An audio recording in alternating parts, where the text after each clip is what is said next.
In this session, we are going to learn how to address people with their surname. Unlike in English, we put surname before the titles. For example, 張 is a common Chinese surname.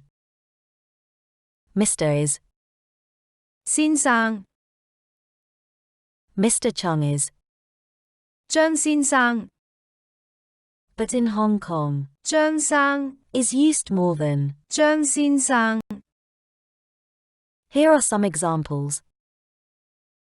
Mr. Chung, 張生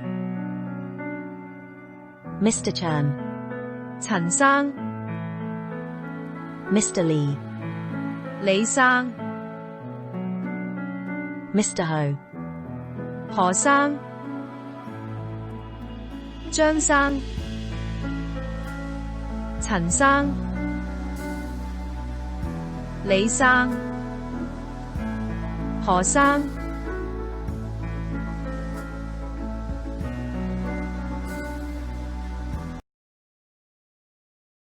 Wong is another common Chinese surname.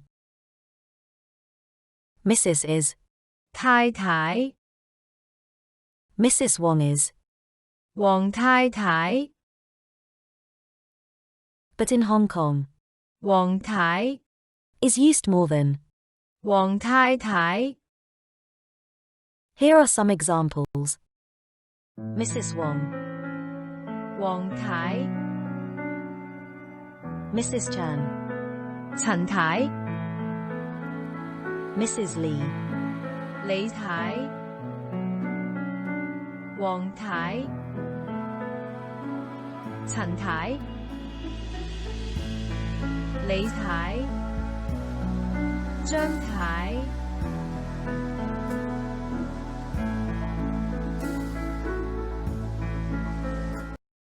陳 is another common Chinese surname.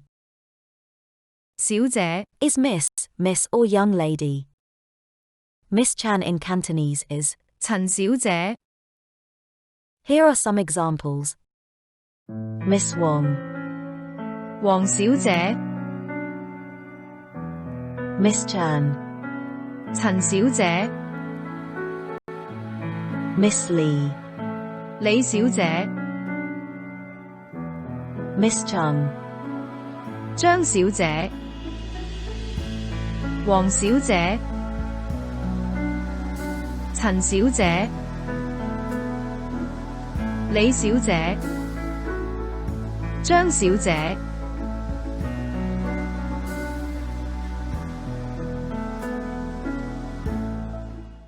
More examples.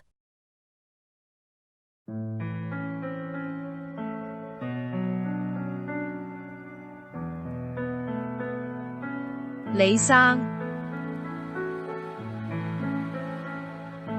李太李小姐